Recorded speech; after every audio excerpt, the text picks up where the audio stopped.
Now on to the actual story.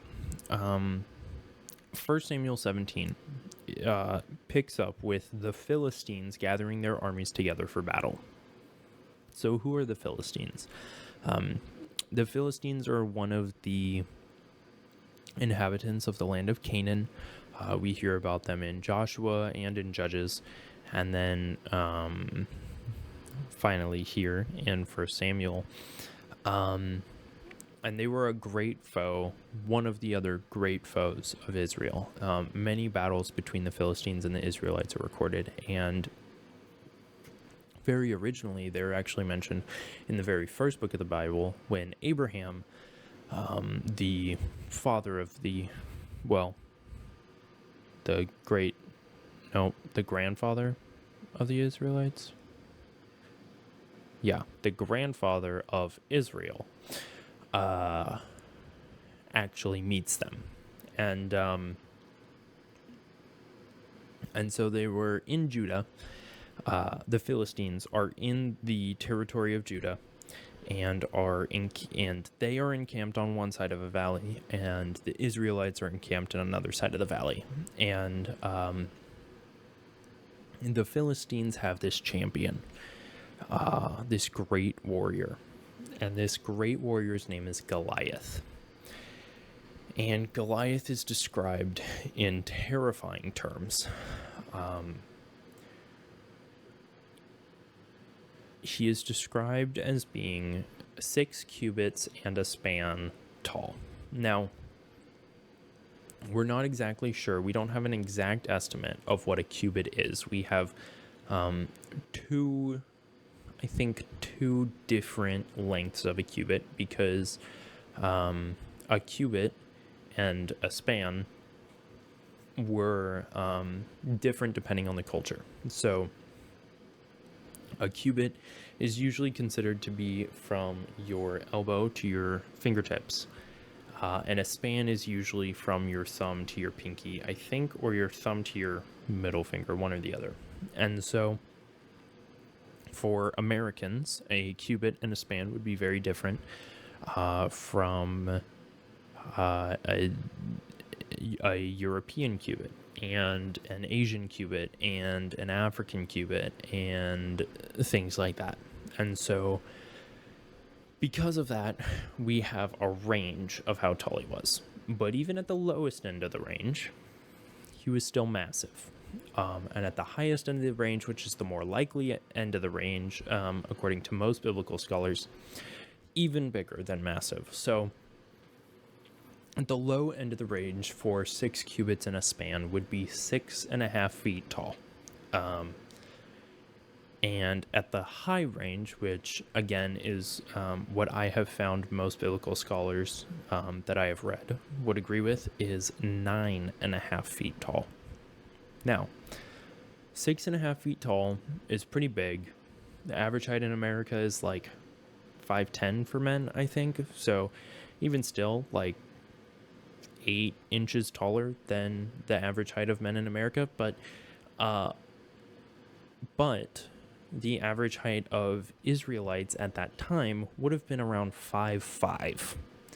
So over a foot taller than the average height on the low end, and 4 feet taller on the high end. So he was very large. And we are told that he was a man of war from his youth. He grew up preparing to fight and being ready for battle. Then, one verse later, we are told about his armor. This is in chapter 17, verse 5. We are told that he had a bronze helmet on his head, and that he was armed with a coat of mail, and the weight of the coat was 5,000 shekels of bronze. 5,000 shekels of bronze would have equated to roughly 125 pounds of metal, just as his coat of mail. That doesn't include his helmet. We're not given how big his helmet was, but we can assume from how tall he was, probably pretty big. And then it says, and he had bronze armor on his legs, and a bronze javelin between his shoulders.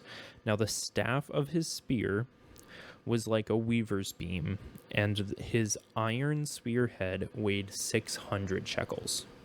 So a weaver's beam is not, probably not actually what he had, but in reality it was probably just an illusion, a literary allusion to the fact that it was very large for a spear shaft and abnormally thick for a spear shaft, which makes sense when we realize that the weight of the head of the spear shaft was 16 pounds worth of iron at the tip of the spear. So the wood of the shaft would have had to been very thick to be able to sustainably and reliably hold up that much weight at the end. Hey, quick note here. I was editing through the video and I realized that I didn't really explain the way that the armies were set up. So I'm going to put some maps up on the screen here so you can kind of see where, in general, the place where in Israel it was, and then you'll also be able to see the valley of Elah, that the battle actually took place in. And you can see on the south side where the Philistine encampment was, and then on the north side where the Israeli encampment was. And you can see that whole valley down in the center was where the battling would have actually taken place. All right, sorry for the interruption. Back to the story. After it describes Goliath here, we see that he steps out and he says, "Why have you come out to line? Why have you come out to line up for battle? Am I not a Philistine, and you the servants of Saul? Choose a man for yourselves and let him come down to me. If he is able to fight me and kill me, then we will be your servants. But if I prevail against him and kill him, then you shall be our servants and serve us." And so you see Goliath, this was a common practice, that instead of having two armies fight to the death and then everybody lose a lot of men, that a king would send out his best man, and the two greatest warriors would fight each other, and whoever the victor was, that army would win. And so we see Goliath say that here, offer that here, being much larger than all of them, obviously very confident in his abilities to win. And then we cut back to David. And David is in his field, tending the sheep, and his three oldest brothers are out in the war with Saul. And so we see Jesse tell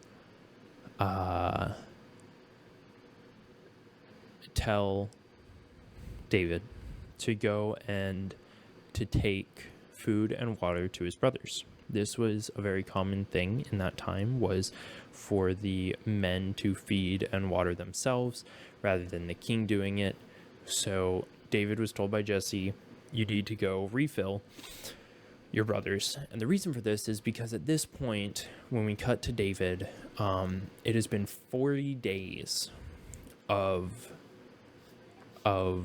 Goliath. Every single day, Goliath for 40 days would come out and offer this offering of a fight. And so 40 days into it, David is told by Jesse, you need to go refill your brothers because they don't have any more food. So he leaves early in the morning and he makes his trek to the camp, and he gets to the camp right as Goliath is stepping out to make this offering. And he makes this offering, and David replies to not to Goliath, but to the men that stood next to him. He says, "What shall be done for the man who kills the Philistine and takes away this reproach from Israel? For who is this uncircumcised Philistine that he should defy the armies of the living God?" So we see here that not only is David not scared of this Philistine, but he shifts the focus from saying, who is he to defy Israel, or who is he to defy the armies of Saul? But rather he says, who is he to defy the armies of the living God? And so we see a peek into David's heart already, before he's even a warrior, before any of that. We see a peek into his heart of focusing on God rather than on his circumstances. But this question is strangely brave and courageous, and it gets relayed from him all the way to Saul. And Saul hears it and says, here in verse 33, says, "Well, you can't go and fight him. You're a child." And Goliath has been a warrior since he was a child. There's no way you would win. And David responds by telling Saul a story and saying that, he says, "When I was in my father's pastures, tending to his sheep, a lion came and I killed the lion. I took him by his beard and killed him. And there was a bear as well, and I have killed the bear when it came after my flock." And he says, if the Lord was with me to deliver me out of the paw of the lion and out of the paw of the bear, then he will deliver me from the hand of this Philistine.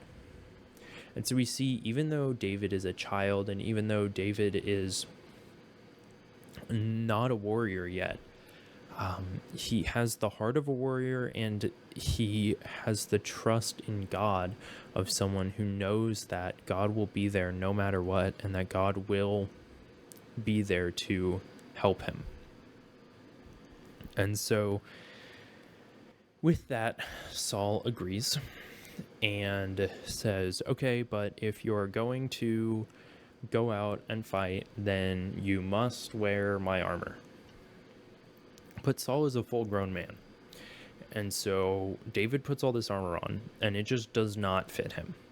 And so he's like, "No, not wearing that, Saul, thank you.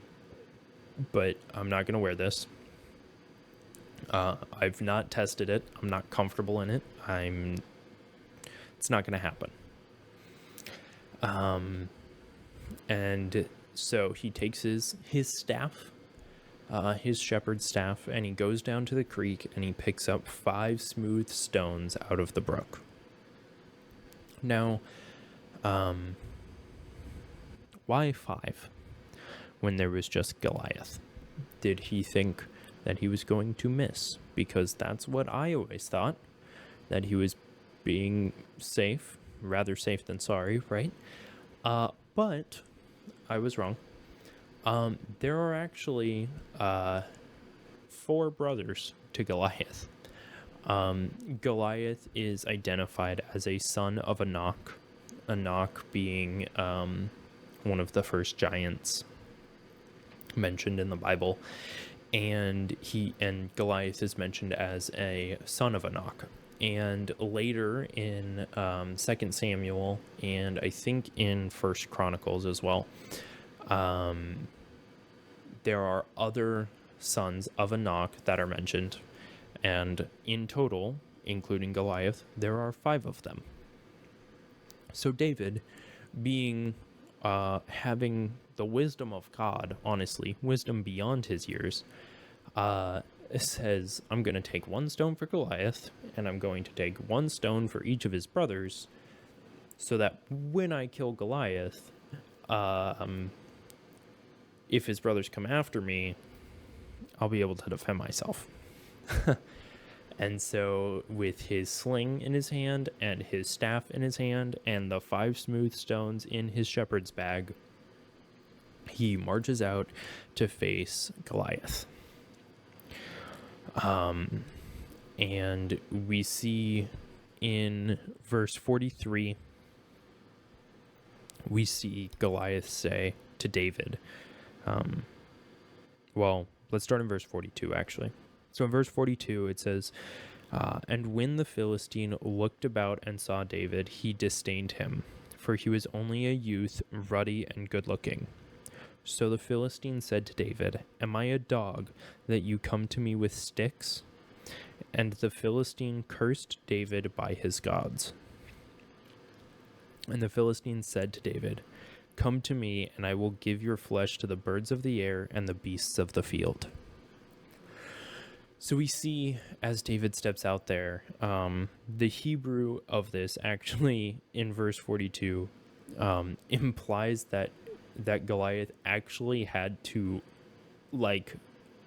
actively look for David, because David was so small in his eyes that he couldn't actually find him for a second.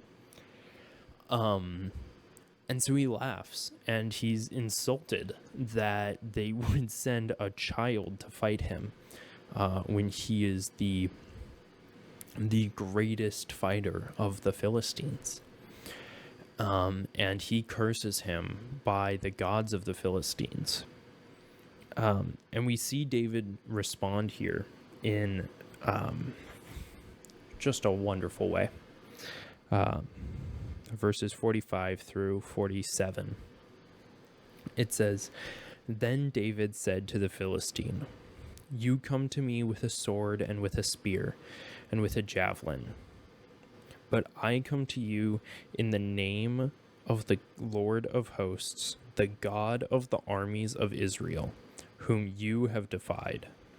This day the Lord will deliver you into my hands, and I will strike you and take your head from you. And this day I will give the carcasses of the camp of the Philistines to the birds of the air and the wild beasts of the earth, that all the earth may know that there is a God in Israel. Then all this assembly shall know that the Lord does not save with sword and with spear, for the battle is the Lord's, and he will give you into our hands. And so we see Goliath give these curses to David, and David responds with basically telling him that that's going to do nothing. And saying, you're not fighting me, you're fighting the God of the armies of Israel, who you denied.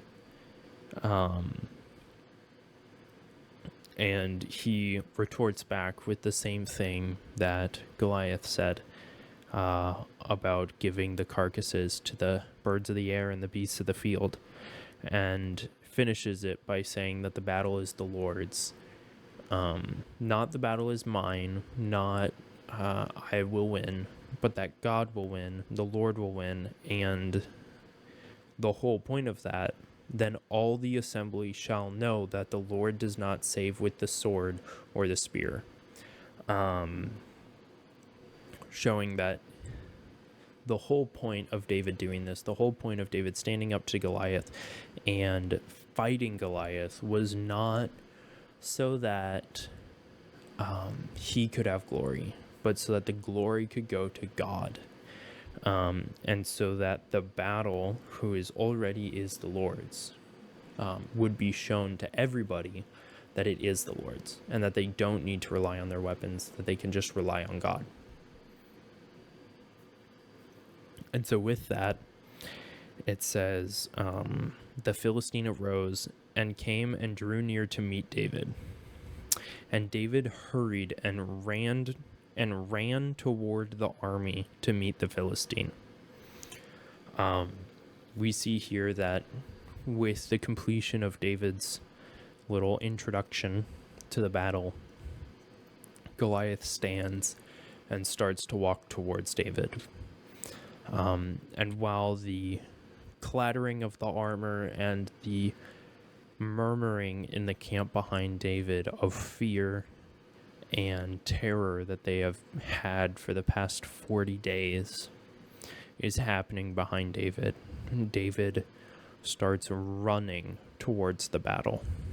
And as he runs, he takes a small stone that he got from the creek out of his bag, and he puts it in his sling, and he throws the stone and strikes the Philistine in the forehead with such force, or perhaps by miracle, that the stone sinks into the forehead of Goliath, and Goliath collapses face first into the dust.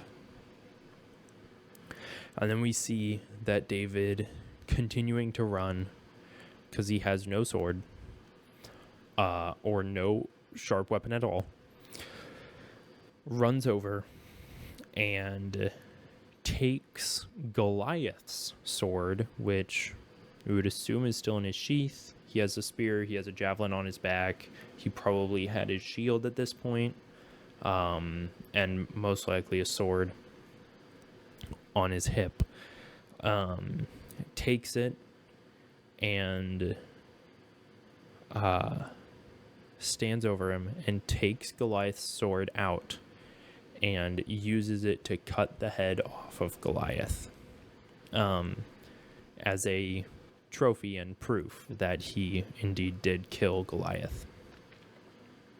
And with this, the Philistines run. The whole Philistine camp gets up and runs, and the whole Israelite camp gets up and runs. And there is a short chase scene of the Israelites running after the Philistines as they are running for their lives, terrified. And they chase them.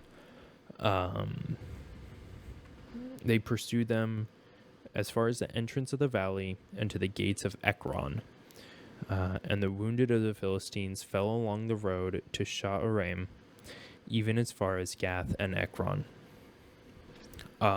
And then it says that the Israelites came back, and David takes the head of the Philistine and his armor and his weapons, and brings them to his tent as his trophies. He brings the head to Jerusalem as proof that he killed the Philistine. And as Saul sees this man come back with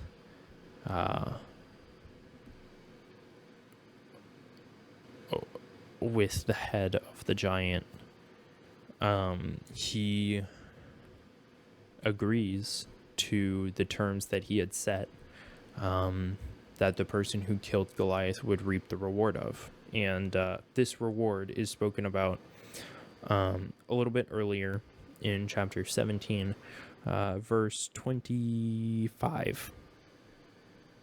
It says, "It shall be that the man who kills him, the king will enrich with great riches, will give him his daughter, and will give his father's house exemption from taxes in Israel." And so we see as David comes back that Saul asks who his father is. And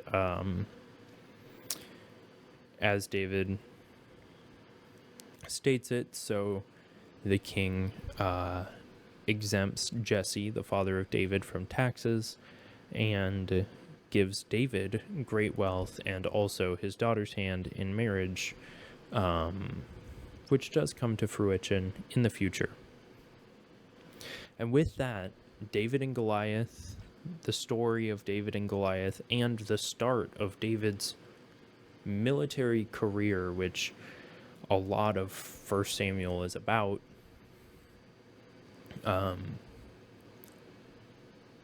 ends.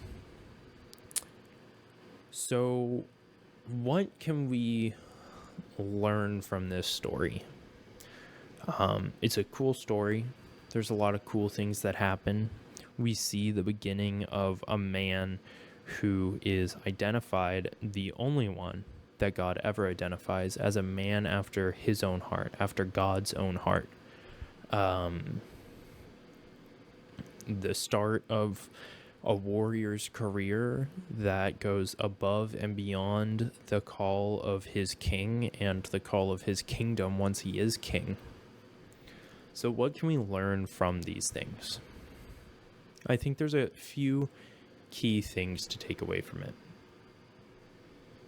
The first thing is that everything that we do should be for the glory of God.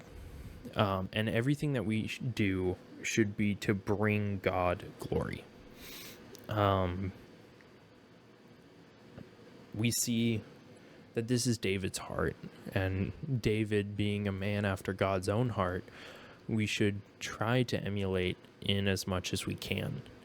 And his heart, when he talks to Goliath before the battle, is that the Lord would be known by all the people of the assembly, by everybody that's there, that they would know that God's power is not in swords, it's not in spears, it's not in weapons, because God doesn't need those things to be powerful, because God is all powerful.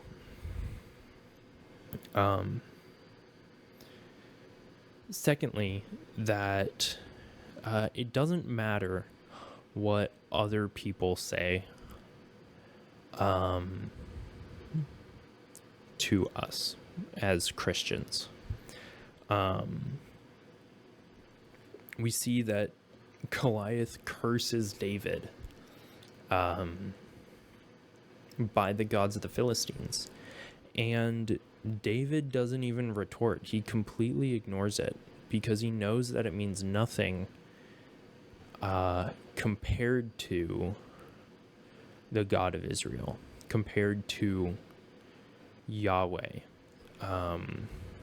compared to God, that the curses of these fake and false idols and gods mean absolutely nothing because they have no power, especially compared to the power of the Lord God. Finally, we see a couple of other things like that we will be rewarded by God and possibly by others, but by God for standing up when nobody else does. More specifically, standing up for God when nobody else does. And an entire nation who's supposed to be led by God was cowering in fear in their tents due to this enemy. And David has the courage and the belief and the trust to step up and take the fight to the enemy. And for that, he is rewarded.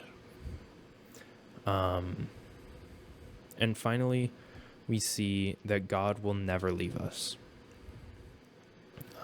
When David was in the field, tending to his father's sheep, when David was in the palace, tending to the king, when David was in the battlefield, fighting the enemies of Israel, and later in David's life, when David is in the wilderness, in the desert, and in the caves, God never leaves him. God is always there for him and is always there to listen to him, to hear his cries and his worries and his praise. So with that, thank you all very much for watching. I hope you guys enjoyed the story of the beginnings of King David, and I hope that you guys will put any comments, any questions that you have down in the comments below. Again, please look at the description.